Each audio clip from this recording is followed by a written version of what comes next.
सौंदर्यं निजरद्गतं प्रकटितं त्रिगूढभावात्मकं पुंरूपं च पुनस्तदन्तर्गतं प्राविविशस्वप्रिये संश्लिष्टावभयोर्बभौ रसमयः कृष्णो हि यत्साक्षिकम् रूपं तत्त्रितयात्मकं परमभिध्येयं सदा वल्लभम् श्रीवल्लभप्रतिनिधिं तेजोराशिं दयानवं गुणातीतं गुणनिधिं श्रीगोपीनाथमाश्रये सायं कुञ्जालयस्थापनमुपविलसत्स्वर्णपात्रं सुधौतं राजद्यज्ञोपवितं परितन्वसनं गौरमं भोजवक्त्रं प्राणानायम्यनासापटंहितकरं कर्णराजस्वमुक्तं वन्देर्ध्वन्मिलिताक्षं मृगमदतिलकं विठ्ठलेशं सुकेशम्। अपन बहुत समय के बाद आज फिर से अपना अध्ययन को जो पूर्व क्रम है वो पुनः शुरू कर रहे हैं, क्योंकि पिछले 4 हफ्ता अपने तो ये टेस्ट या रिवीजन जो भी कह लो आने गए, पर मैं समझूं कि आप सब लोगों को वास्तव बहुत फायदा तो भयो ही होगा और होना भी चाहिए, क्योंकि वाई के लिए है तो।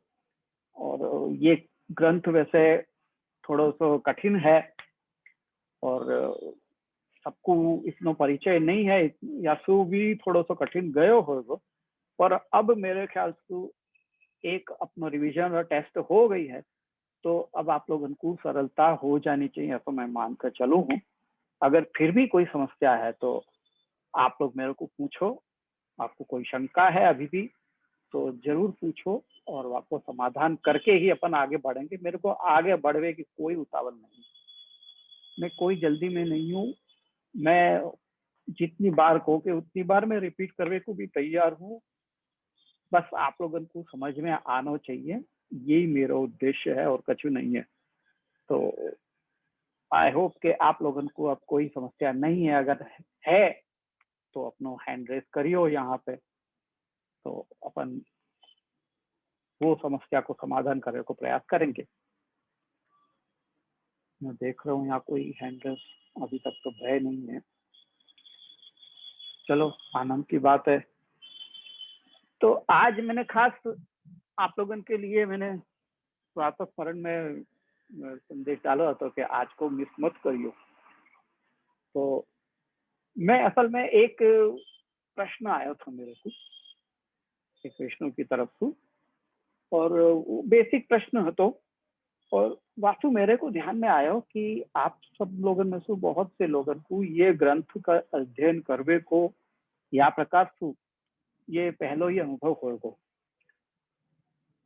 या पता नहीं होगा कि नहीं होगा, पर वो ग्रंथ को अध्ययन कैसे करना है या को आप लोगों को अनुभव नहीं है, और आप लोगों को थोड़ी बहुत समस्या के कारण से आ रही होगी।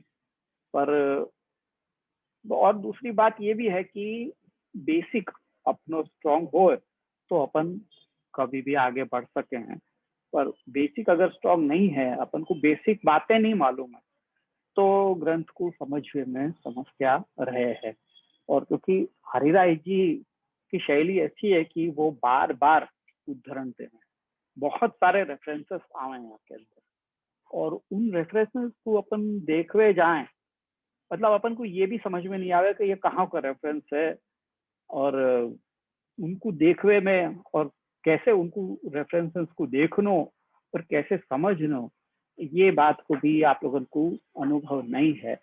तो मैं पहले ना थोड़ा सा बेसिक आप लोगों को पक्को करवाना चाहूँ, तो या तो मैंने कही थी कि आज को सेशन आप रखो जरूर अटेंड करवे को, और वैसे बाद में तो रिकॉर्डिंग करके देख ही रहे हैं आप लोग सब, पर लाइव मैंने यासु कही कि अगर आपको कोई प्रश्न है तो आप यहाँ पे कर सको और मैं आपको तुरंत समाधान कर सकूं। तो ये कारण से मैंने कही थी कि लाइव जहां तक हो सके तो आपको अटेंड करियो। तो पहले तो अपन है ना ग्रंथ अध्ययन करवे को बेसिक अपन समझें। पहले देखो, आचार्य चरण ने अपने यहाँ पे 4 प्रमाण माने हैं, ये तो आप सब लोगों को मालूम ही है कि कौन कौन से वो प्रमाण है। वेद है, ब्रह्म सूत्र है, भगवत गीता है और श्रीमद् भागवत है।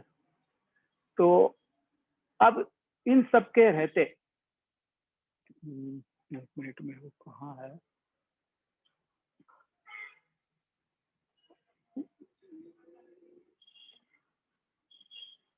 वेद के क्या है और ब्रह्मसूत्र यानी क्या है, भगवत गीता तो आप सब लोगों को मालूम ही है, और श्रीमद् भागवत के क्या क्या विभाग हैं उनको कैसे देखना चाहिए, कैसे उद्धरण आवे तो उनको अपन के कैसे देखना, अणुभाष्य क्या है, ये थोड़ा सा बेसिक आप लोग बहुत से लोगों को नहीं मालूम होगी, तो वाक्य ऊपर अपन थोड़ा सा चर्चा कर लें। आप लोगों को बीच में कोई प्रश्न हो तो जरूर हैंड रेज करियो या कमेंट में करियो, पर हैंड रेज करोगे तो ज्यादा अच्छा रहेगा, क्योंकि मैं कमेंट बहुत बार मेरा मिस हो जाए है, कमेंट में नहीं देख पाऊँ हूँ, तो अगर आप लोग हैंड रेज करोगे तो ज्यादा अच्छा रहेगा। तो आचार्य चरक ने जो 4 प्रमाण माने हैं, वेद, ब्रह्मसूत्र, भगवद गीता और भागवत, तो वेद के अंदर ही उपनिषद आना है। अब ये उपनिषद, उपनिषद माने क्या, वेदांत माने क्या? देखो, वेद के 2 भाग हैं, एक तो है कर्मकांड और एक है ज्ञान कांड। एक में है प्रैक्टिकल और एक में है थियरी। कर्म कांड वो प्रैक्टिकल है और ज्ञान कांड जो है वो थियरी है। तो एक मैं आपको एकदम बेसिक लैंग्वेज, लेमैन की भाषा में समझाने को प्रयास कर रहा हूँ। तो वाक्य अंदर क्या करना चाहिए, वो जो वाक्य हैं कि जिनमें बताए हुए है डूज एंड डोंट्स, तो वो डूज एंड डोंट्स ये वेद के विधि निषेध कहलाओ। डूज यानी विधि, यानी कि ये करना चाहिए जीव को, और निषेध यानी ये नहीं करना चाहिए। तो इस याद प्रकार के वाक्य हैं कर्म कांड के अंदर, और वहां में सब प्रकार के कर्म करने चाहिए, कौन से करने चाहिए, उनको फल क्या है वगैरह वगैरह, वो सब की चर्चा है। और बेसिकली वहां में वाई की चर्चा है, काके वकू कर्म कांड की। और दूसरा है ज्ञान कांड। ज्ञान कांड के अंदर कि वो सब क्रियाएं जो करवे की बात कही हैं, उन सबको करवे को हेतु क्या है, उन सबको हेतु अंत में तो जाके आत्मोद्धार, और आत्मोद्धार में भी भगवत मतलब ब्रह्म को ज्ञान, वो मेन हेतु है। क्योंकि जीव कहाँ से आयो है, ये बात को सबसे पहले तो जो तत्व चिंतक हुए हैं उनको ये बात को खोज हुए है कि जीव कहाँ से आया, मैं कहाँ से आया, मैं कौन हूँ और मेरा क्या हेतु है, मैं ये जगत में क्यों आया हूँ, ये जगत क्या है, और जगत सच है कि झूठ है कि मिथ्या है कि सत्य है, क्या है, और ऐसा क्यों है, जैसा है ऐसा क्यों है, वगैरह वगैरह, ये सारे प्रश्न हुए हैं जी। तो वो सबको जवाब अपन को ज्ञान कांड में मिला है। और मूलतः वाक्य अंदर ब्रह्म की चर्चा है कि ब्रह्म क्या है, ब्रह्म कैसो है, वगैरह वगैरह। तो वो जो है वो वेद के अंतिम भाग में है, यानी कि concluding portion of Veda that contains discussion about Brahma. तो वाको वेदांत के हैं, वेद को अंतिम भाग होए के कारण वाको वेदांत के में है। और वेदांत यानी कि उपनिषद, और उपनिषद भी उनकी संख्या बहुत है। देखो 4 वेद हैं, 4 वेदन के उपनिषद भी अलग, हर एक वेद के अनेकों उपनिषद हैं, कोई में 25 है, कोई में 50 है, कोई में 80 है, कोई में 40 है, इस तरह सब मिला के कम से कम यूँ समझो कि 200-250 उपनिषद है। पर उपनिषद में मुख्यतः 10-15 उपनिषद हैं जिनके उद्धरण आते रहे हैं। तो अपन को अपन निरोध लक्षण कर रहे हैं या कोई भी ग्रंथ कर रहे होते हैं, तो वहां में कई बार अपन को उपनिषद के उद्धरण अपने को एक्सट्रैक्ट मिले हैं। तो वो सब अपन को कहाँ से मिलेंगे, तो वो हम पता है गए हुए टीका में। और आजकल तो, पहले तो जब पढ़ते थे पहले के अध्ययन करता, तो उनके पास कहीं जो उद्धरण दिए गए हैं मूल टीका के अंदर कहीं पे भी ये लिखो नहीं गया है कि ये कहाँ के हैं। मूल टीका अगर आप उठा के देखोगे तो कौन से उद्धरण कहाँ के हैं ये कुछ लिखो नहीं हुआ है, बस उद्धरण रख दिए गए हैं, टाँक दिए गए हैं। अब ये तुम माथा पच्ची करते रहो कि ये कहाँ के होंगे, ये सबसे पहले से ये भागवत के हैं कि भगवत गीता के हैं कि उपनिषदन के हैं कि ब्रह्म सूत्र के हैं, कछु भी नहीं लिखो हुआ है। तो यानी वो सबको अध्ययन करना पड़े और इतना याद करके रखना पड़े कि उद्धरण कहीं से भी आए तो अपन बता दें कि ये भगवत गीता को है, या ये उपनिषद को है, या ये श्रीमद् भागवत को है, या ये ब्रह्म सूत्र को सूत्र है वगैरह। तो ये तो आजकल के जीवन के लिए तो ये संभव ही नहीं है, क्योंकि अपन लोगन के लिए तो इतना अधिक लौकिक अपने ऊपर हावी है कि अपन ये सब तो कर ही नहीं सकें। तो राम राम के अपन धर देंगे, पर हम ऐसे छोड़ना नहीं चाहें। या तो अब जो नई पुस्तकें छप रही हैं उन पे सब उद्धरण कहाँ के हैं वो सब दे दिए गए हैं रेफरेंस के साथ में। अभी जो आप लोग राजीव बाबा की पढ़ रहे हो, जिनके पास वो अनुवाद सहित है, वहाँ में आप लोग देख ही रहे हो कि जहाँ उद्धरण है उनके नीचे उनने स्पष्ट किया है कि वो कहाँ के उद्धरण है। तो अपने लिए अब बहुत सरल हो जाए। और अब तो गूगल भी आ गया, गूगल में भी उपनिषदन के, भागवत के, गीता के उद्धरण आपको अगर ढूंढने हो तो आराम बहुत आसान हो गया है। अब तो आप लोग कभी ट्राई करके देखियो, कभी कोई उद्धरण ढूंढना हो अपने को। हाँ, षोडश ग्रंथन के में या महाप्रभु जी के ग्रंथन में अपने को गूगल नहीं बताएगा, पर उपनिषद है, श्रीमद् भागवत है, भगवत गीता है या ब्रह्म सूत्र है, उनके उद्धरण मोस्टली अपने को मिल जाए हैं और बहुत मेहनत नहीं करनी पड़े। तो अपने लिए अब ये टेक्नोलॉजी को फायदा बहुत हो गया है और अपन झट से कहीं से भी उद्धरण अपन मोस्टली अपन यूँ कह सकूं कि 75 to 80% अपन को उद्धरण मिल ही जावा है के अंदर से। तो ये अपने लिए बहुत सरलता हो गई है, तो वो कभी आप लोग ट्राई करके देखिए। तो ये है, तो अब अपने को ये सब मिल जाए हैं तो ये अपने लिए आसान हो गया है।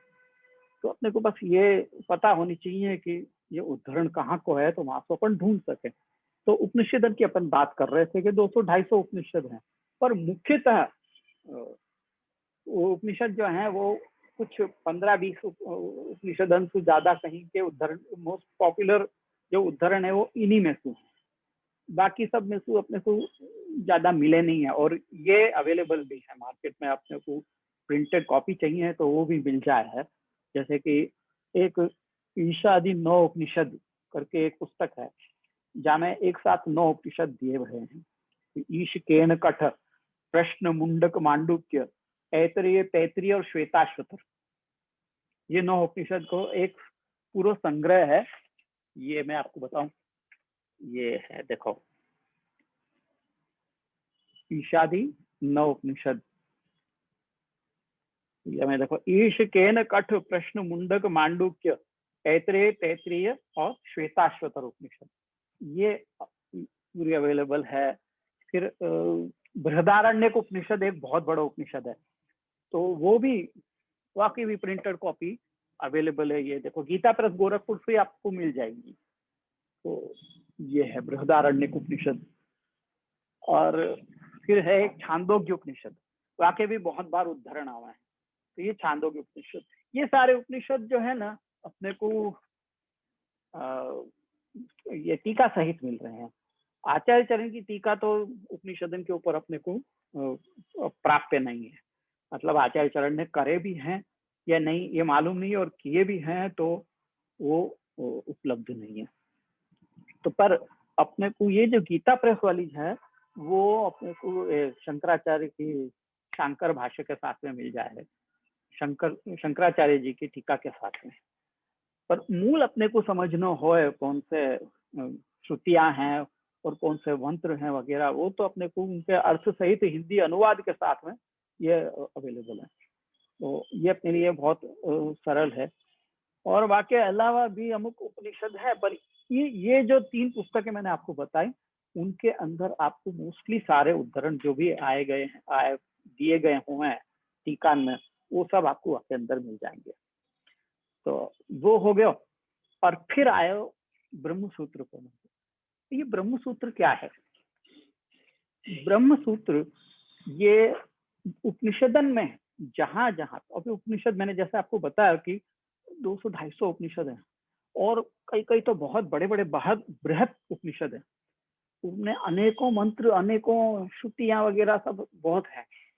तो उन सबको ढूंढना यानी समुद्र को मंथन करना, तो वो सब पहले के समय में तो ऐसा तो वैदिक काल में कि कुछ लिख के नहीं पढ़ाया जाता हो, जो भी पढ़ाया जाता हो तो वो ओरली ही पढ़ाया जाता हो, और शिष्य जो है वो सामने बैठ जाते गुरु के, और वो ओरली जो भी बताते वो सारा, वो भी मेंटली सारा अंदर दिमाग में ही स्टोर करते, ये नहीं कि लिख के स्टोर कर रहे हैं, वो सारा दिमाग में, कान में सुनते और दिमाग में स्टोर करते। और वह समय के जो गुरु भी ऐसे आते और शिष्य भी वह समय ऐसे आते, बुद्धि की उनकी जो लेवल है वो अभी के जो जीव हैं उनके करते हजारों गुना ज्यादा।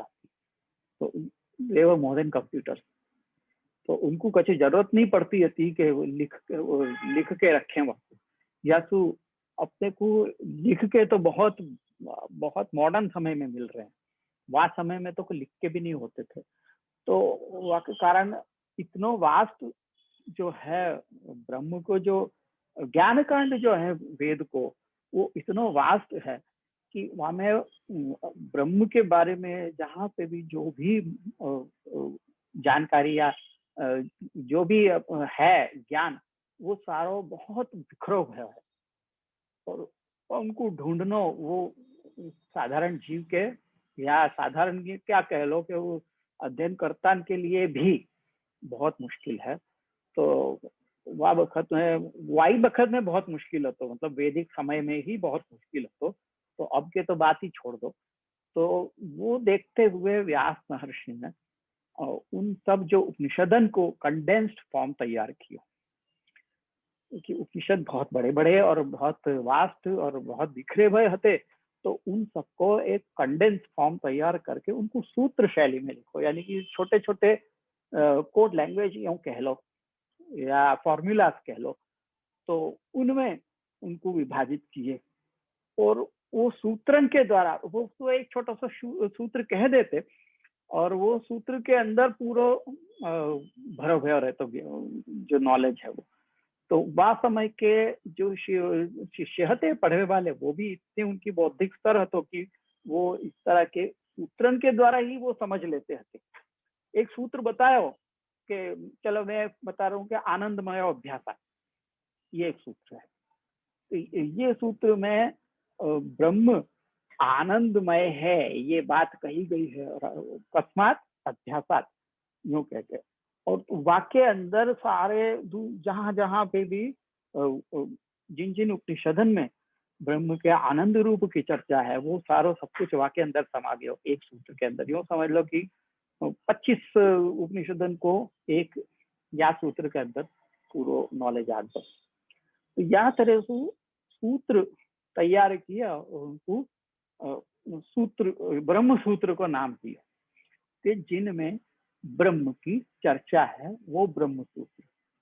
अब ये सूत्र क्योंकि कंडेंस्ड फॉर्म में है, तो व्यास जी को क्या हेतु है, तो कि उन सबको एक कंपाइल्ड फॉर्म में अपने को मिले। तो वो कंपाइलेशन इस सूत्र फॉर्म में इजी बनने की बजाय और भी कठिन हो गया। कि ट्रेजेडी ये हुई कि वो कठिन हो गया, क्योंकि जब तक ये कार्य भयो ना तब तक लोगों को बौद्धिक स्तर कम हो गया। तो अब उन सूत्रन को के ऊपर फिर टीका की जरूरत पड़ी कि भाई कहना क्या चाह रहे हैं ये सूत्र के अंदर। तो वाकई लिए उन सूत्रन की भी फिर टीका करनी पड़ी, यानी पहले तो विस्तृत को कंडेंस किया, अब वो कंडेंस वाले को फिर से वापिस विस्तृत रूप से बताना है। अब ये जैसे कि ये अणुभाष्य को ही ले लो, ब्रह्मसूत्र के ऊपर अणुभाष्य, ये महाप्रभु जी की टीका है। तो वो अणुभाष्य अगर प्रिंटेड फॉर्म में अपन ले हैं, वो 5 भाग में है पुस्तक, और वो भी इतनी मोटी मोटी। हालांकि वहां में उन टीका की भी टीकाएं हैं, रश्मिकार की है वगैरह, ऐसे मतलब अलग अलग आचार्य ने महाप्रभु जी की जो टीका है वाकई ऊपर भी टीका करी है। इन सब के कारण वो इतनी मोटी, इतना वॉल्यूम इतना बड़ा हो गया है। पर कहने का तात्पर्य ये है कि वो जो सूत्र थे उनके ऊपर टीकाएं रची गई, और वाक्य बेस पे वह समय में आचार्य की पदवी दी जाती है। ये जो शंकराचार्य, मध्वाचार्य, रामानुजाचार्य, वल्लभाचार्य, ये इनके नाम के आगे आचार्य क्यों लगे? ये डिग्री है। जब ब्रह्मसूत्र के ऊपर टीका रचना हो है ना कोई के द्वारा, तब वो आचार्य की पदवी को प्राप्त करे है। तो जिनके भी नाम मैंने अभी लिए, उन सबन ने ब्रह्मसूत्र के ऊपर टीका करी है, और उनने अपनो व्यू बताया है। तो सूत्र तो सूत्र फॉर्म में है, शॉर्ट फॉर्म में है, और सब छोटे से वाके अंदर बहुत बड़ो ज्ञान छुपो भयो है। तो वाको इंटरप्रिटेशन अलग अलग प्रकार से अलग अलग आचार्य ने किया। शंकराचार्य ने अपने तरह से इंटरप्रिटेशन किया है, मध्वाचार्य ने अपने तरह से किया है, निम्बार्काचार्य ने अपने तरह से किया है, आचार्य ने अपनी तरह से किया है, और वाके बेस पे अपने अपने संप्रदाय स्थापित किए। उन मतलब उन सूत्रन के ऊपर जो टीका रची, और वो टीका से जो सिद्धांत बने, वाके बेस पे उनके संप्रदाय तैयार हुए। यानी कि वो संप्रदाय को बेसिक जो way of thinking, line of thought है, वो अपने को उन टीकान के अंदर मिले हैं। तो ऐसे आचार्य चरणन की जो टीका है ब्रह्मसूत्र के ऊपर, वो अणुभाष्य के नाम से जानी जाए है। तो ये अणुभाष्य जो है, ये या को भी अलग कैसे उनके सूत्र अपन को ढूंढने, वो मैं बताऊं आपको कि अणुभाष्य को अलग अलग विभागन में डिवाइड किया गया है कि वो 4 पाद में है, यानी 4 पार्ट्स में है। प्रथम पाद, द्वितीय पाद, तृतीय पाद और चतुर्थ पाद, ऐसे 4 पाद में विभाजित किया गया है। हर एक पाद, सॉरी, अध्याय अलग अलग हैं, और अध्याय के अंदर पाद हैं, पाद के अंदर अधिकरण है, और अधिकरण के अंदर सूत्र है। तो ऐसे उनको डिवीजन है। जैसे तृतीय पाद, तृतीय अध्याय, तृतीय पाद, द्वितीय अधिकरण वगैरह, ऐसे करके जो अपने को दिए गए हो, तो अपन फिर वह हिसाब से ढूंढ सकें कि वो उदाहरण कहाँ पे है। तो वो अपने को हमें दिए गए हैं, या तो अधिकरण के नाम से भी अपन ढूंढ सकते हैं। जैसे आनंदमय अधिकरण, ईक्षत्य अधिकरण, जन्माद्य अधिकरण, ऐसे अलग अलग अधिकरण नाम है। तो यानी पहलो जो जन्माद्य अधिकरण, तो यो कई ये पहलो अधिकरण है ब्रह्मसूत्र को। तो वो जन्मादि अस्य यथा वगैरह करके वो सूत्र आवे है पूरा। जैसे तो ईक्षते अधिकरण यो कही, तो यानी पहलो सूत्र जो है वो ईक्षतेर ना शब्दम ऐसे होगा, तो वो ईक्षत्य अधिकरण कहलाएगा। आनंदमय अधिकरण कही, तो आनंदमयो अभ्यासात, ये सूत्र है वाको पहलो। तो ऐसे जो पहलो सूत्र है वाको जो विषय होगा, वाके नाम से अधिकरण होगा। तो या तरह से ये इनको डिविजन भयो। तो ऐसे ये जो पुस्तक छपी है आनंद ब्रह्मसूत्रानुभाष्य, ये 5 भाग में है, जो केवल मूल मात्र में है। वो तो हमारे लिए है, मतलब जो बालकन के लिए, और जो संस्कृत जाने मुख्यतः उनके लिए है, तो वो हमें से ढूंढ सके। उनके अनुवाद भी पूरे ब्रह्मसूत्र के पूरे अनुभाष्य के तो है नहीं, पर जितने अमुक भाग के अनुवाद हैं वो को मिल जाएंगे। गुजराती के भी अनुवाद हैं, हिंदी के भी अनुवाद हैं, पर वो भी आप लोगों को वो थोड़े से ढूंढने पड़ेंगे, क्योंकि मेरे पास जो है वो तो सारे वो संस्कृत में ही हैं। तो या फिर आपको इंटरनेट पे ढूंढने पड़ेंगे, तो वहां में मिल जाएगा आप लोगों को। तो ये भयो अणुभाष्य। अभी आपको नाम अणुभाष्य क्यों है? तो यहाँ में ठाकुर जी की ही मतलब ब्रह्म की ही चर्चा है। ब्रह्म क्या है वो सबको पता है। वो अपने तरीके से महाप्रभु जी ने ब्रह्म को जो ये सूत्र के अनुसार जो अर्थ समझो वो यहाँ के अंदर आपने समझाया है। और वह ब्रह्म को की भक्ति करनी चाहिए जीव को। और वो जीव कैसो है? वह ब्रह्म को अंश है। और वो कैसो है जीव को अंश, मतलब वह ब्रह्म को अंश वो कैसो है? अणु मात्र है। जीव जो है वह को अणु, वह को परिमाण है। एक अणु कैसो होवे, यानी कि कण छोटो सो, वो अणु कहलावे है। सबसे छोटो में छोटो जो कण होवे वो अणु कहलावे है। तो जीव ऐसो अणु है। या सु मुख्य वाक्य ऊपर बेस ये ग्रंथ का नाम है अणुभाष्य। तो वो अपने को ये जो 4 प्रमाणन में है वो गिनो गया है। और वह के बाद आवे है भगवत गीता। वो तो आप लोगों को पता ही है कि 18 अध्याय हैं वह के अंदर, और अलग अलग नाम हैं हर एक के। अर्जुन विषाद योग और कर्म योग और भक्ति योग और कर्म संन्यास योग और दैवासुर संपद विभाग योग वगैरह वगैरह अलग अलग नाम है हर एक अध्याय के। और इनके तो श्लोक बहुत पॉपुलर भी हैं। उनको ढूंढना कोई बहुत बड़ी मुश्किल बात नहीं है। और भगवत गीता के तो बहुत सारे वर्जन अवेलेबल हैं। मूल मात्र अपने पास कहीं होनी चाहिए, या वो ना भी हो तो हिंदी के अनुवाद के साथ में, लेकिन मूल के साथ में होना चाहिए। ऐसे ही श्रीमद् भागवत भी है।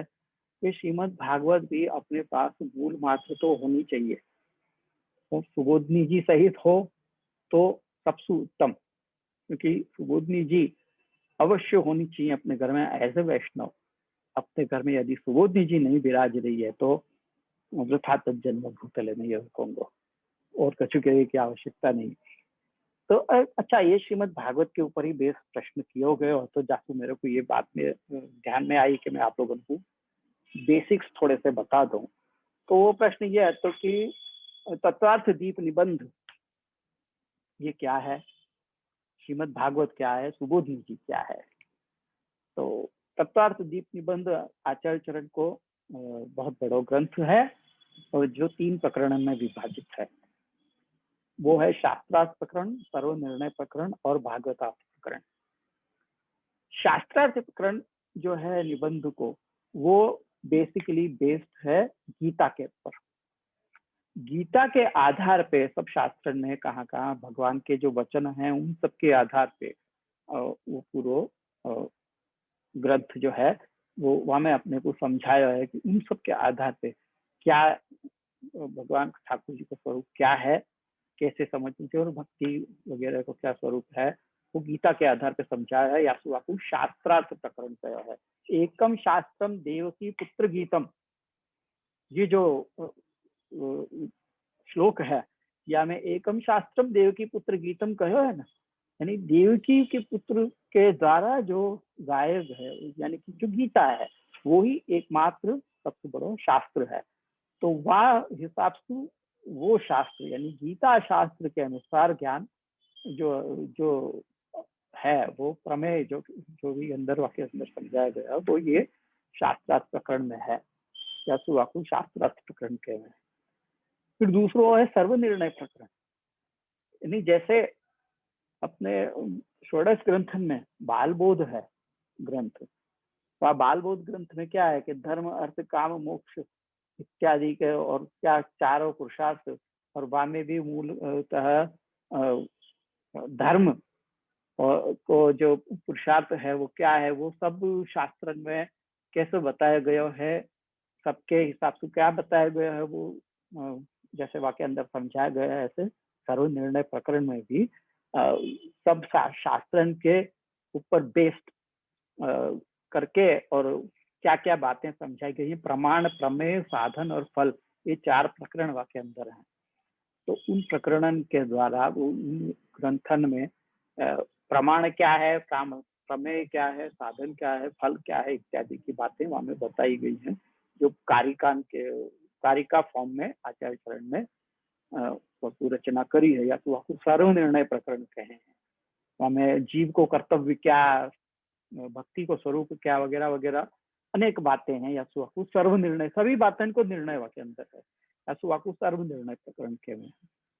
और जो तीसरो भागवत अर्थ प्रकरण है निबंध को, वो भागवत के अर्थन को प्रतिपादन करे है।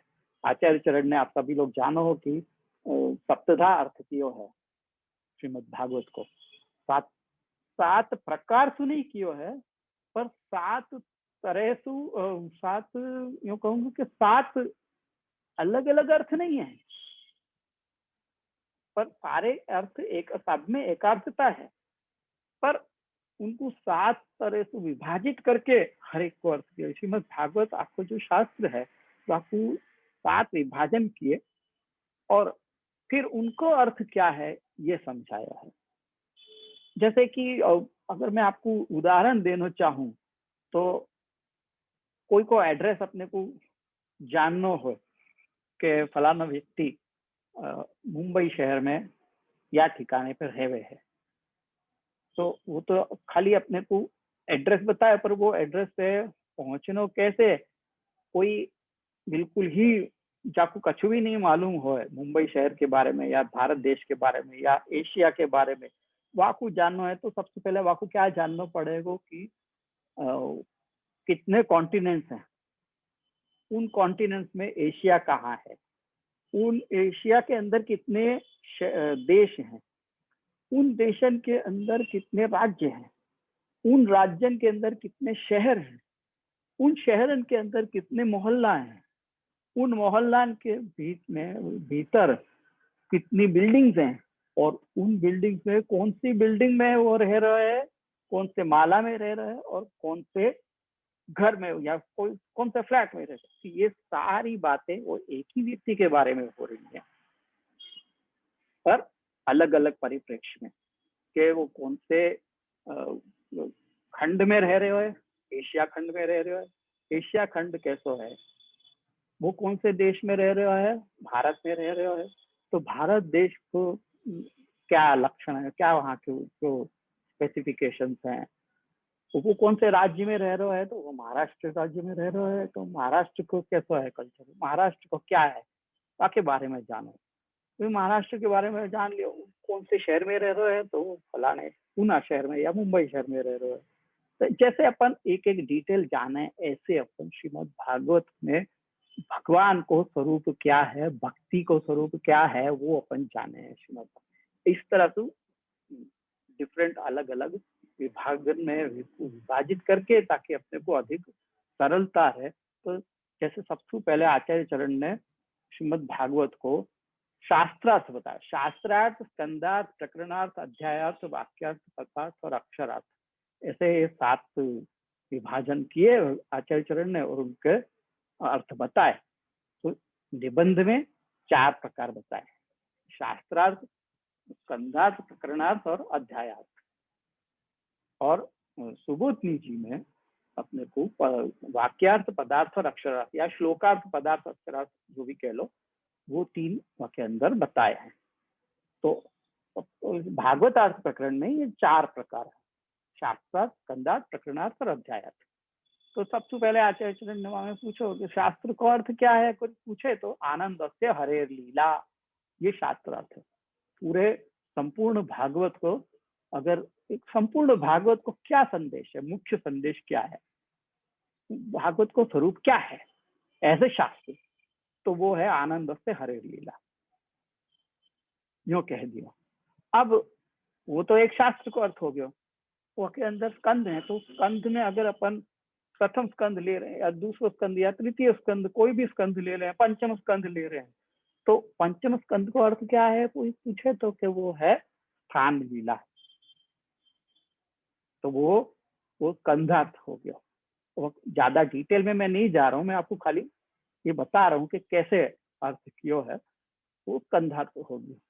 अब वो स्कंद के अंदर प्रकरण अलग अलग विभाग किए गए हैं। 2-3 अध्याय को एक प्रकरण, 4-5 अध्याय को एक प्रकरण, ऐसे करके वो जितने अध्याय हैं उनको अलग अलग प्रकरण में विभाजित किया, तो कि उनको विषय एक है ये बताए।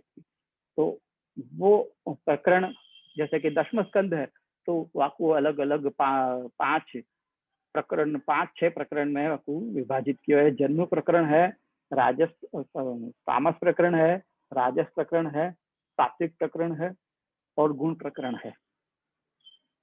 तो ऐसे जन्म प्रकरण को क्या विषय है, क्या अर्थ है, तो वह में भगवान के जन्म को विवरण है, कैसे भगवान ने कौन सी परिस्थिति में भगवान ने प्राकट्य लियो भूतल पे वगैरह, वो 4 अध्याय के अंदर समझाया गया है। ये अपन ने प्रकरणार्थ देखो, वो प्रकरणार्थ के बाद वो अध्याय के अंदर क्या अर्थ है वो भी वही, ये अध्याय को अर्थ ये है करके वो आचार्य चरण में भागवतार्थ में बताया है। उसके बाद आवे सुबोधनी जी। जब अपन को और डिटेल में जानो है तो सुबोधनी जी में एक एक श्लोक के ऊपर आचार्य चरण के ने विस्तृत विवेचन किया है। ये श्लोक में ऐसा ये शब्द आए हैं तो या ये वाक्य है तो ऐसा वाक्य क्यों है, या के अंदर फलाना शब्द आयो है, या वाक्य के अंदर तो ये शब्द को अर्थ क्या है, या के अंदर अमुक अक्षर हैं तो ये अक्षर क्यों दिए हुए, जैसे च, ही, वाह, ऐसे सब एक एक अक्षर के भी शब्द है, तो उन अक्षरन को अर्थ भी समझाया कि वो अक्षर क्यों लियो, अन्य कोई अक्षर क्यों नहीं लियो, ये बात सब आचार्य चरण ने के अंदर समझाई है। सुबोधनी जी में इतनी डिटेल तक में गए हैं। तो ऐसे अपन को श्रीमद् भागवत को अर्थ मिला है देखो में। तो मैं आपको एक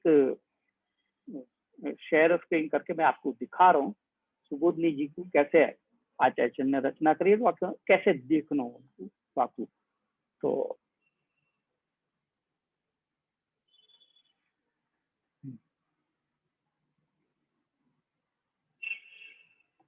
हाँ ये नहीं, सॉरी,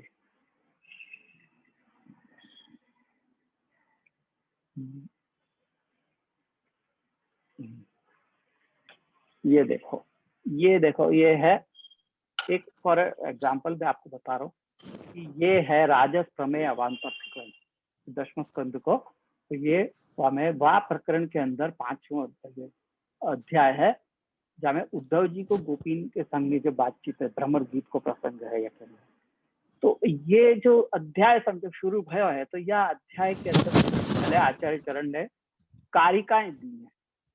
ये कारिका क्या है, ये कारिका जो है वो अपन को वह अध्याय के अंदर क्या है, वह विषय क्या है, वाकई उसने को सूचना दे। जैसे यहाँ पे चतुश्चत्वारिंश अध्याय गोपी नाम ज्ञान देशतः निरोधम सम्यगेवाह पूर्वस्माच विशेषतः, यूं कह रहे, यानी जाके अंदर क्या बता रहे हैं कि 24वें अध्याय में भगवान ने ज्ञान के संदेश द्वारा गोपियों का पूर्व से भी विशेष निरोध सिद्ध किया है।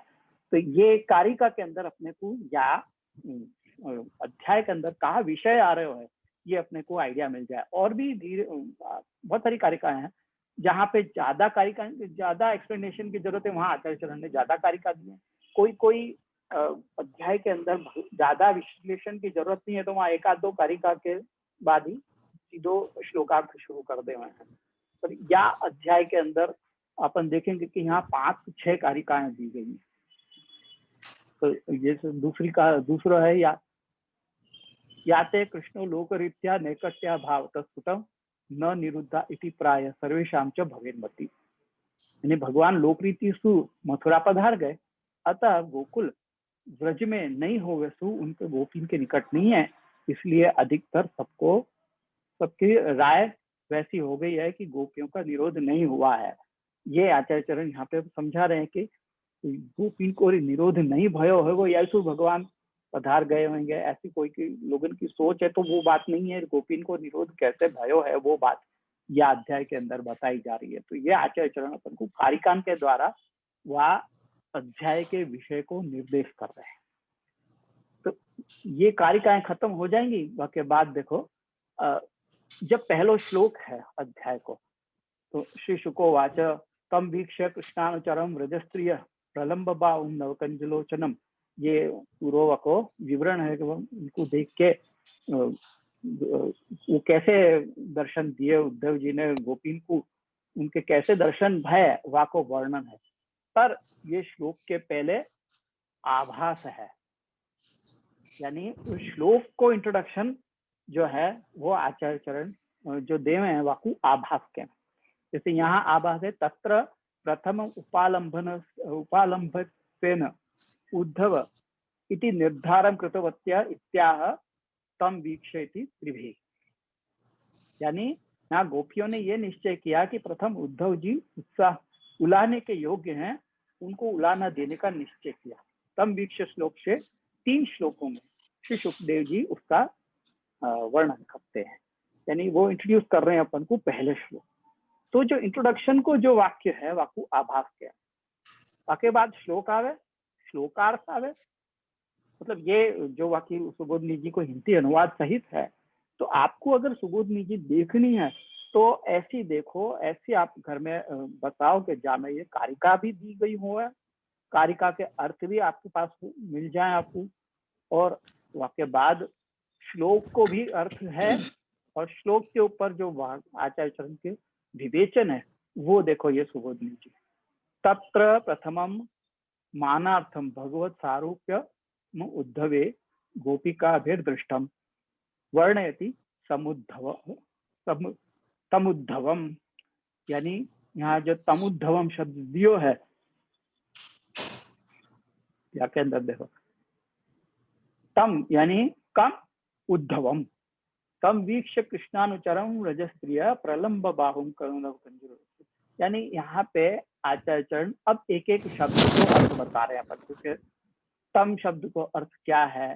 तम यानी उद्धवम, आकृत्या कृष्णानुचरो यम इति वीक्ष्य, यानी वीक्ष्य शब्द है ना, तम वीक्ष्य, कम वीक्ष्य उद्धवम वीक्ष्य। तो यहाँ वीक्ष्य यानी देख के, तो देख के, खाली देख के नहीं कह रहे हैं, आचार्य चरण आज्ञा कर रहे हैं कि ये वीक्ष्य शब्द क्यों दियो, तो कह रहे हैं कि आकृत्या कृष्णानुचरोयम इति वीक्ष्य, आकृति सु उनने ये समझो कि ये श्री कृष्ण का अनुचर है। आकृति वाकई भगवान के जैसी दिखाई दी, या तो उनको ये आइडिया आ गया कि ये कृष्ण के अनुचर है, या तो चलो अब याकू अपन उलाहना दे में, यूं सब विचार किए। यह प्रकार से सुबोधनी जी में आपको एक एक शब्द क्यों आयो है वाको अपने को वो मिल जाए, कारण मिल जाए, वाको अपन को एक्सप्लेनेशन आचार्य चरण याद है सुबोधनी जी में। तो ये पूरी वा श्लोक के ऊपर की सुबोधनी है, एक एक अक्षर एक एक शब्द को आचार्य चरण ने यहाँ पे अपने को जस्टिफाई करके बता रहे हैं सुबोधनी जी में कि ये क्यों आया है। तो वो पूरी वो सुबोधनी जी है वाक्य ऊपर। और या जो मैं जो रेफर करवे कि आप लोगों को कह रहा हूँ, वह पुस्तक में आपको सुबोधनी जी को भी हिंदी में अनुवाद है, या ये आप जैसे इनके लिए ये बहुत उपयोगी ग्रंथ है। या ये जोधपुर में सुबोधनी प्रकाशन मंडल है, बहुत पुराना, तो उनने ना ये सुबोधनी जी के सहित मूल कारिका इत्यादि सहित पूरी सुबोधनी जी को अनुवाद सहित उन्होंने हिंदी में उसकी छापी है, वह पूरा सेट उपलब्ध है। अब आप लोग वहाँ पे जो जोधपुर में कहीं कहाँ पे प्रकाशन है, वो जोधपुर प्रकाशन मंडल या के अंदर लिखो है, तो वहां से आप लोग कहो तो मिल सके है, तो अभी भी उपलब्ध है वहाँ पे, तो आप लोग वो मंगा सको और देख सको। तो यह प्रकार से सुबोधनी जी को अपने को वो करना चाहिए। तो ये कहाँ गए,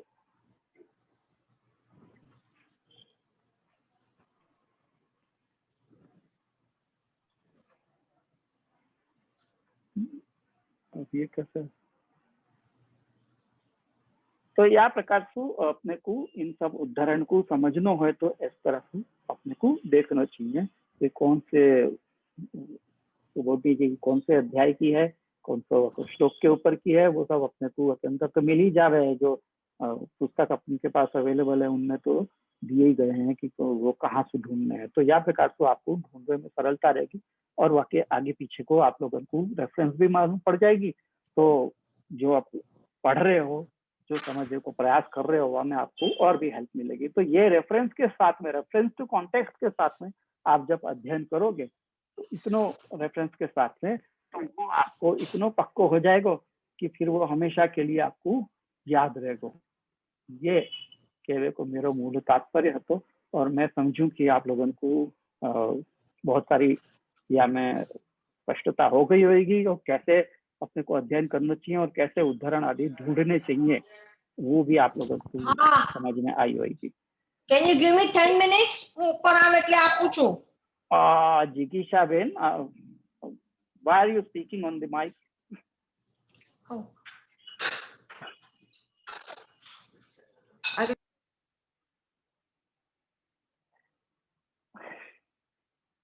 तो ठीक है, इट हैपेंस।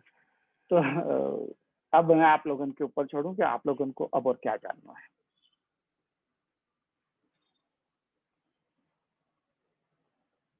आप लोगों के डाउट्स क्लियर हुए या अभी भी कोई डाउट्स हैं? अगर हैं तो हैंड रेज या बोल के आप लोग पूछो, ट्राई करेंगे। हाँ, आप उदाहरण એટલે ઉદાહરણ उदाहरण यानी एक्सट्रैक्ट। ओके, उदाहरण इज एग्जाम्पल एंड उदाहरण इज एक्सट्रैक्ट।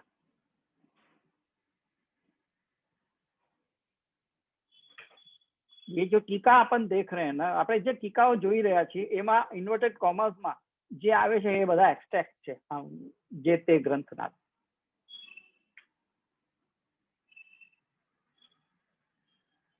ओके जी जी जी, चलो, एनी अदर क्वेश्चन? अब मैं फिर आगे की जो भी आएंगे ना उदाहरण, उनको फिर आप लोग डिटेल में देखो, ऐसा मैं एक्सपेक्ट करूंगा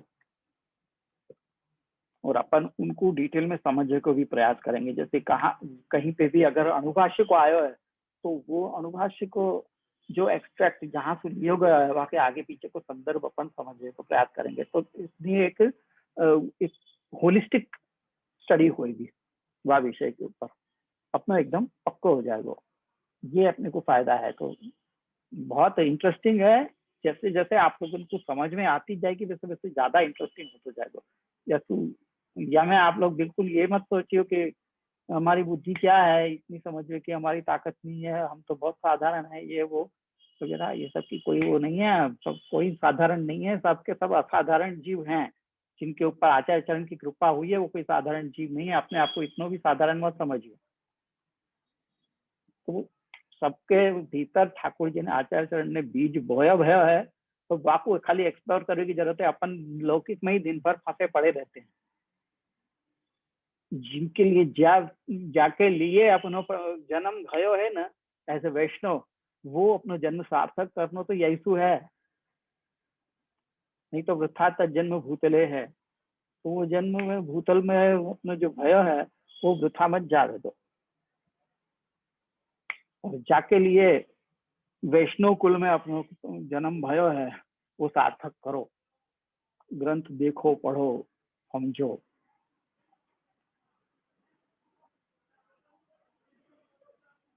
Any questions? Please come up.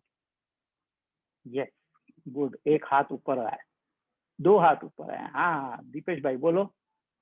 After a long time, welcome. हाँ, दंडवत प्रणाम जी। हाँ, जे આજે 4 પ્રમાણ ગ્રંથની જે કયા ઓર્ડરમાં જોવાનું હે બતાવ્યું ને, તો એના ઉપર પ્રકાશ કરશો કે આપણે જ્યારે 16 ગ્રંથનો અધ્યયન કરતા હોય તો 16 ગ્રંથમાં જે રેફરન્સ આપ્યા હોય એ ડિરેક્શનમાંથી અપવર્ડ ડિરેક્શનમાં જવાનું કે પછી ગમે ત્યારે ગમે તેવી રીતે? કારણ કે આપણને જે 16 ગ્રંથ મહાપ્રભુજી આપ્યા એ બધી જ સમરીના રૂપમાં, શાસ્ત્રના બધી જ સમરીના રૂપમાં આપ્યા। હા, તો એનું જ્યારે તમે ટીકાઓ સહિત અધ્યયન કરશો ને તો ટીકાઓમાં ઉદાહરણ આપણને એક્સટ્રેક્ટ મળશે। તો જેમ જેમ as and when we come across those extract ત્યારે આપણે એ રેફરન્સ ઉપાડીને જોવા જોઈએ।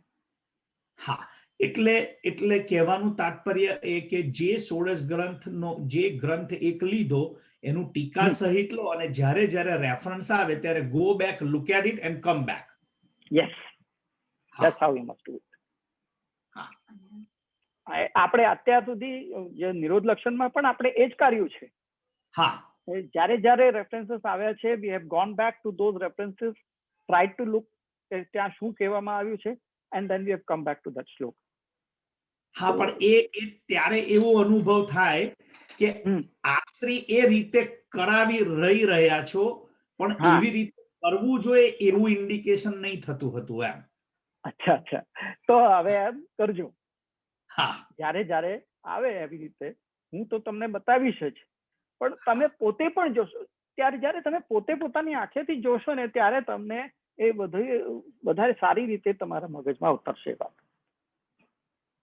આપણે જ્યારે કોઈને કહેવાથી કોઈ તમને ક્રિકેટ મેચનું કમેન્ટ્રી કરીને બતાવે સારું તો લાગે, પણ it is much better to if you go there and watch yourself.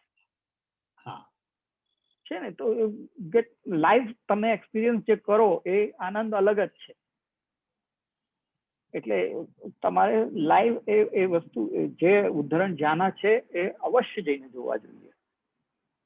તો જરૂર તમારા પર ઠાકોરજી આચર કરવાની કૃપા થશે.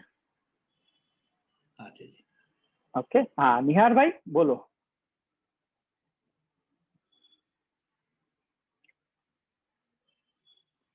યસ નિહારભાઈ બોલો. હા જય જય, આપના ચરણોમાં કોટાનું કોટી સાષ્ટાંગ દંડ પ્રણામ. આશીર્વાદ. જય જય, આપણે જે શાસ્ત્રોનું ઉપનિષદનું જે પ્રમાણે જે કીધું એ પ્રમાણે મહાપ્રભુજીના જે 16 ગ્રંથો છે એનું પણ આપ એવું નટસેલમાં થોડું એક્સપ્લેનેશન કરો તો સરસ રહેશે એવું મારું હતું મનમાં, એવું હતું.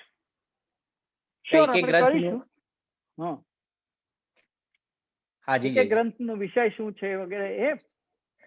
હા જી જી. હા હા જરૂર. એટલે આખી છે ને એ કડી છે, બધા ગ્રંથો એકબીજા સાથે જોડાયેલા છે, કડી છે બધા. તો એ જ એટલે એ રીતે આપણે એને સમજીએ ને તો બહુ ઈઝી થાય છે. અને પણ અનફોર્ચ્યુનેટલી આપણે નીચેથી ઉપર જઈ રહ્યા છીએ અત્યારે. નિરોધ લક્ષણ ઓલમોસ્ટ 15મો છે ગ્રંથ. જી જી. છે યમનાષ્ટક. જી જી. એના સંદર્ભમાં એક પ્રશ્ન એવો હતો કે 3 અવસ્થા છે, જે પ્રેમ, આસક્તિ અને વ્યસન, તો એ નિરોધ અવસ્થા પ્રાપ્ત થાય પછીની અવસ્થા છે, એની સાથે એનો કંઈક સંબંધ છે? અને બીજું મનમાં એવું હતું કે મહાપ્રભુજીનો નિરોધ થયો હોય, ગોપીજનોનો થયો હોય, 84-252 નો જે નિરોધ થયો હોય, તો એ નિરોધનું દરેકનું એક લેવલ જેવું છે કે ભાઈ અલગ લેવલનો નિરોધ છે, તો એમાં ભજનાનંદનો જુદો જુદો અનુભવ થતો હોય, એ પ્રશ્ન હતો. હા હા, બહુ સરસ પ્રશ્ન છે. અને ઓફકોર્સ દરેક નું પોતપોતાના અધિકાર અનુસાર નિરોધ થતો હોય છે. જેમ કે યશોદાજી નંદરાયજીનો માતા પિતા તરીકે નિરોધ થયો છે, ગોપીજનોનો અલગ તરીકે નિરોધ થયો છે, સખાઓનો અલગ પ્રકારે નિરોધ થયો છે. દરેકનો અલગ પ્રકારે સુખ ભગવાન આપી રહ્યા છે દરેકને. જે નંદરાયજી યશોદાજીને જે પ્રકારનું સુખ આપે છે એ ગોપીજનોને અપાતા સુખ કરતા જુદો પ્રકારનું છે, સખાઓને અલગ પ્રકારનું છે. રીતે દરેકના નિરોધનો એમ કહું, આ તો પ્રેમની વાત છે, પણ ઇવન હું કહીશ કે કંસનો પણ નિરોધ થયેલો છે. કારણ કે એ પણ સુતા જાગતા બીજું બધું ભૂલીને પ્રપંચ વિસ્મૃતિ પૂર્વક આસક્તિ, હવે કેવી પણ રીતે આસક્તિ થઈ હોય, ભલે નેગેટિવ વેમાં થઈ હોય કે પોઝિટિવ વેમાં થઈ હોય, પણ આસક્તિ તો થઈ જ ગઈ છે. અને તમારો જે પ્રશ્ન છે કે પ્રેમ, આસક્તિ, વ્યસન વાળો, તો એ શરૂઆતમાં જ આપણે જોઈ લીધું, આ ગ્રંથના પ્રારંભમાં જ હરરાયજી આજ્ઞા કરી છે કે વ્યસન એ જ નિરોધ છે. જી જી. પ્રેમ અને આસક્તિ એ નિરોધના ઉત્તરોત્તર, એટલે જે કડીઓ છે, એટલે they are the steps towards નિરોધ. પ્રેમ અને આસક્તિ, વ્યસન એ નિરોધ દશા છે. જી જી. હા, આશીર્વાદ છે. બીજા કોઈ વૈભવીબેન કંઈક પૂછી રહ્યા હતા, એમનો હાથ મેં ઉપર થયેલો જોયો હતો. દંડવત પ્રણામ. જે જે હા બોલો આશીર્વાદ છે.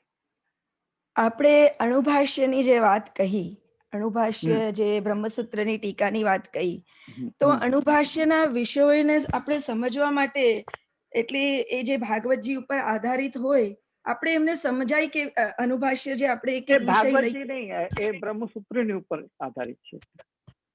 હા, બ્રહ્મસૂત્રના જે આપણે તો એને આપણે જે સમજીએ તો એને આપણે કઈ રીતના કોના સંબોધન સાથે એટલે આપણે એને સ્ટેપ્સ કેવી રીતના અન્ડરસ્ટેન્ડિંગ સ્ટેપ્સ કેવી રીતના લેવા જોઈએ? તો વી શુડ સ્ટાર્ટ ફર્સ્ટ. આપણે તો ષોડશ ગ્રંથોથી જ શરૂઆત કરવી જોઈએ. ષોડશ ગ્રંથો થયા પછી તમે શ્રીમદ ભાગવતની ઉપર આપણે આવવું જોઈએ. એટલે ભાગવત આઠ છે, સુબોધની ઇત્યાદિ છે, એ બધું જોવું જોઈએ.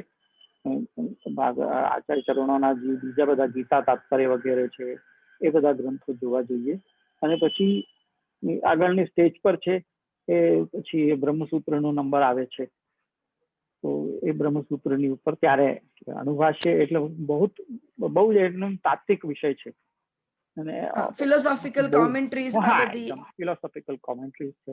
એટલે એમાં એટલું બધું શરૂઆતમાં તમે પહેલા જાઓ તો કઈ સમજમાં પણ નહીં આવે અને રસ પણ નહીં આવે. પેલા રસની વૃદ્ધિ થવી જોઈએ. પેલા આપણે આચાર્ય ચરણોના 252 ગ્રંથો, 252 આપણે 84 વૈષ્ણવની વાર્તા ઇત્યાદિથી આપણે પ્રારંભ કરી ષોડશ ગ્રંથ પર પહોંચી, પછી ધીમે ધીમે ગીતા અને ભાગવતની ઉપર જઈ પછી છેલ્લે આપણે આના ઉપર જવું જોઈએ.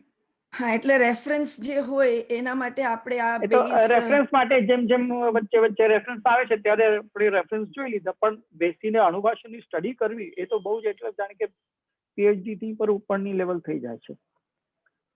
એટલે એ તો બિરલા જ પહોંચી શકે છે, અને એટલો આપણી પાસે સમય પણ આપણે આપી નહીં શકીશું. આપણે એટલા બધા લૌકિકમાં છીએ કે એમાં તો પછી આખું એમાં જ ડૂબી જાઓ, બીજું કંઈ કરો જ નહીં તો થાય.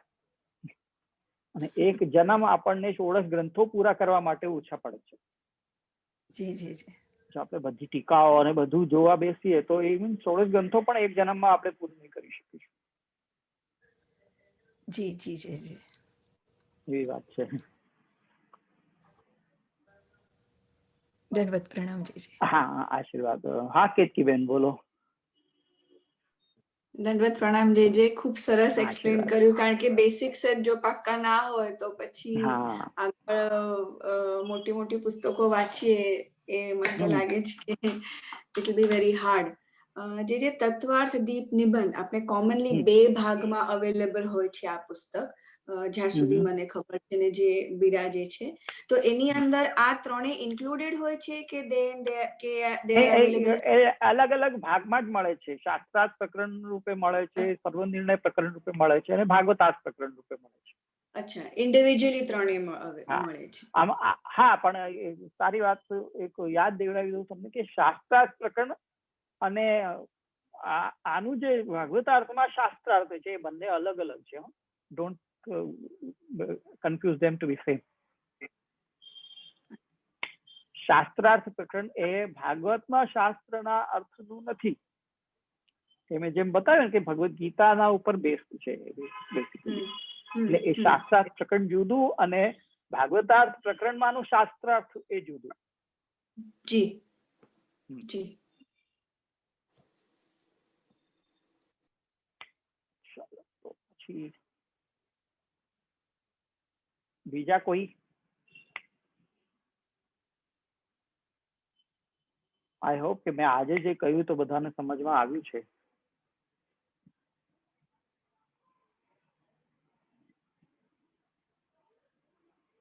ઠીક છે, તો પછી આપણે નેક્સ્ટ. Very well explained. અત્યાર સુધી સમજમાં નહોતું આવ્યું, હવે ઇનફેક્ટ સમજમાં આવ્યું. અચ્છા, ગુડ ગુડ ગુડ. અત્યાર સુધી ખાલી બધા મેન્ટલ સ્પેક્યુલેશન્સ કહીએ ને એમાં જ હતા. હા, એ જ જોયું કે ભાઈ આ એક્સપ્લેન કરવું બહુ જરૂરી છે. તો જ આપણે, કારણ કે આ બેસિક છે ને આ પકડીને ચાલીએ તો જ આપણે રાઈટ ડિરેક્શનમાં જશું. નહીં તો પછી આપણે ક્યાં જઈ રહ્યા છે એ જ ખબર નથી આપણને. With like moving inside a tunnel, કે ક્યાં ભીત આવી જશે, માથું ફૂટશે કે પડીશું, ખાડો આવશે, કઈ ખબર જ નહીં પડે. એટલે we should know where we are going. એટલે માટે કીધું કે આ જરૂરી છે. હા, અહીંયા ફરી પાછા દીપેશભાઈ બોલો, હવે શું કેવું છે? હા, જે હમણાં એક એવો વિચાર આવ્યો કે મહાપ્રભુજીએ જે ભાગવત ઉપર 7 પ્રકારે અર્થ કરીને આપણને અક્ષર સુધીને જે દર્શન કરાવ્યું ને, પછી 16 ગ્રંથમાં પણ મહાપ્રભુજીનું કઈ ને કઈક રીતે એ રીતે જ અર્થ 7 રીતે નીકળતા હશે, જે છુપાયેલા હશે, સેપરેટ નહીં હોય. ટીકાઓની અંદર એ જ 7 રીતે સંદર્ભ હશે. હા, એ 7 તો મને જ, હા, એ જ સંદર્ભ છે. કેમ કે હવે છેવટે આચાર્ય ચરણોનું પ્રાકટ્ય થવાનું અને આ બધા ગ્રંથો પ્રકટ કરવાનું, સુબોધની ઇત્યાદિ કરવાનું તાત્પર્ય છેવટે તો શું છે કે કૃષ્ણમાં ભક્તિ થવી. જીવ જે કૃષ્ણથી જુદો પડેલો છે, છૂટો પડેલો છે, એને ફરીથી કૃષ્ણરૂપી રસાત્મક ભક્તિની પ્રાપ્તિ થાય, એ જ મેઇન હેતુ છે. એ કઈ રીતે અને કોને કઈ રીતે ક્યારે, એ બધું હવે એના માટે ભાગવતના અર્થ કરી દીધા. ભાગવતની અંદર જ છે ભક્તિ, એ ભક્તિનું શાસ્ત્ર છે. ભાગવત શાસ્ત્ર એ ભક્તિ શાસ્ત્ર છે, ભક્તિનું જ આપણને ટીચિંગ કરી રહ્યું છે. પણ હવે જયારે સિચ્યુએશન ઊભી થઈ, જેમ જેમ કોઈ વૈષ્ણવને કોઈ પ્રશ્ન થયા, તો એમના માટે એક અલગથી ગ્રંથની રચના કરી, 16 ગ્રંથમાં. કારણ કે શ્રીમદ ભાગવતના અર્થમાં તો આપે બધું બતાવી જ દીધું છે. તેમ છતાં જયારે કોઈ પર્ટિક્યુલર સિચ્યુએશન ઊભી થઈ, કોઈ વૈષ્ણવને કોઈ એવી આવી એમના જીવને, તો પછી એના માટે પર્ટિક્યુલર ગ્રંથની, કોઈને માટે બાલબોધની રચના કરી, કોઈને માટે નિવૃત્ત લક્ષણની, કોઈને કોઈ એવી રીતે અલગ અલગ ગ્રંથની રચના તે જીવને તે વિષયના ઉપર શંકા થતા એને માટે કરી છે. એટલે છે તો છેવટે બધાનો હેતુ એક જ છે કે કૃષ્ણમાં ભક્તિ દૃઢ થાય. હા, નિહારભાઈ બોલો. હા, જે અણુભાષ્યમાં જે જુદા જુદા પ્રકાર કર્યા છે ને, એ વિશે જે ફરીથી કહો ને જરા. હા, એમાં અધ્યાય છે, પાદ છે, અધિકરણ છે અને સૂત્રો છે. જેમ ઉદાહરણ આવશે તો સમજો 3.3.1 એમ આવ્યું છે, તો એ કેવી રીતે શોધવું? તો ફર્સ્ટ 3 જે છે એ અધ્યાય છે, એટલે ત્રીજા અધ્યાયમાં શોધવું. પછી બીજું 3 જે આવે છે એ પાદનું છે, એટલે એમાં તૃતીય અધ્યાયનો તૃતીય પાદ જુઓ. અને પછી ત્રીજો જે આવે છે સંખ્યા 3.3.2 છે, તો એ 2 નંબરનું સૂત્ર શોધવું. એ રીતે એને આપણે શોધવું છે.